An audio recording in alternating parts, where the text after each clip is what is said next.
There are no subtractions and divisions in our mind. There is only addition and multiplication. I will just remove negative thoughts and I will have positive thoughts. All the best, it's not going to work. It's just that you need to pay little attention as to how it functions. You will see there is a distinction between what is you and what you have gathered.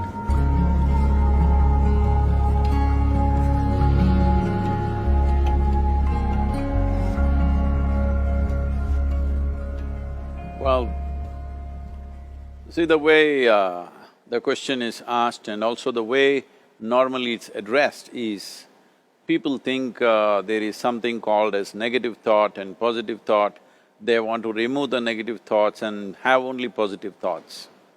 For such people, I would ask them to just experiment for 10-15 seconds. Let them forcefully remove one thought from their mind. For example, next 10 seconds, just don't think of a monkey. Try not to think of a monkey for next 10 seconds. You will see you will be full of monkeys. So what I'm saying is, this is the nature of your mind, because in this mind, all the three pedals are throttle. There is no brake, there is no clutch. Whatever you touch, it will only go faster.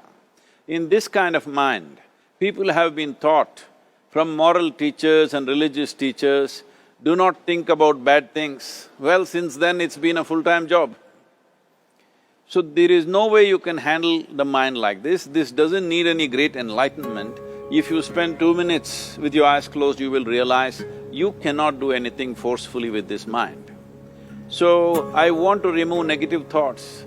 Do not ever go in this direction, because what you want to remove will become your quality. Always you will be on it. So what should I do? The thing is this, without understanding the fundamental mechanism of this mind, because our mind, human mind, is the most sophisticated computer on the planet. Even all the supercomputers have come out of this. When this is the case, is it not important that we understand the mechanics of how it functions? One simplistic aspect of how it functions is, there are no subtractions and divisions in our mind. There is only addition and multiplication. If you try to do something with it, it will say one more. If you try hard, it will multiply into many more.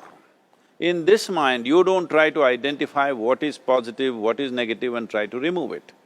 First of all, one needs to understand, this mind of yours, this body of yours is supposed to serve you. The life that you are is important. Body and mind are vehicles that must serve us. If you sit in a vehicle, it must go where you want to go.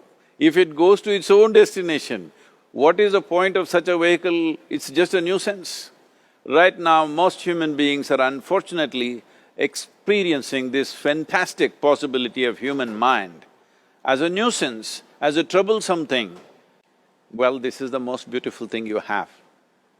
It's just that you need to pay little attention as to how it functions. One simple thing is this. First and foremost process is, that's why we put out this process called Isha Kriya. This is to distance yourself from your physiological and psychological process. There is something called as you which exists. This is not a composite of all your thoughts and emotions and physiological processes. Beyond that, there is you. If you close your eyes, even if you cannot see anything, you're still there. It is through the window of your eyes that you're looking out, but if you close your eyes, it doesn't mean that you don't exist, you still exist. So beyond your thought, you still exist, beyond your emotion, you still exist. So that you, the life that you are, this has to come into your experience. Why is it that you're not allowing that to come into your experience, which is the most significant aspect of who you are? Who you are right now, the most significant aspect is, you and me are alive right now, this is it. What I'm thinking, what you're thinking is not the important thing. We are alive right now, that is the important thing. So, it is important that you focus on this fundamental sense of aliveness within you, and then you will see there is a natural distance between you and your thought process. Once there is a distance between your psychological process and your physiological process, this is the end of suffering. Because there are only two kinds of suffering that human beings go through, physical suffering and mental suffering. Once you create a little space between you and your mind, between you and your body, this is the end of suffering. This is something every human being has to experience and know, otherwise thinking I will just remove negative thoughts and I will have positive thoughts, all the best, it's not going to work 100%, it's not going to work because nobody can remove it, they can avoid it for some time. So when negative thoughts come, you say Ram Ram, Shiva Shiva, whatever you want, but this is just avoiding, it's not gone. The moment you stop that, it will pop back with great force, otherwise it'll come back in your dreams. So it's very important, first of all you need to understand your anger, your resentment, your fear, your anxieties, the negativity that you generate. Generally resentment, anger, it is always directed towards somebody. But we need to understand this is poisons that we are drinking and expecting somebody else to die. Fortunately, life doesn't work like that. If I drink poison, I die. If I drink poison, you don't die. So, we need to understand this. When I say poison, today you can have yourself chemically analyzed.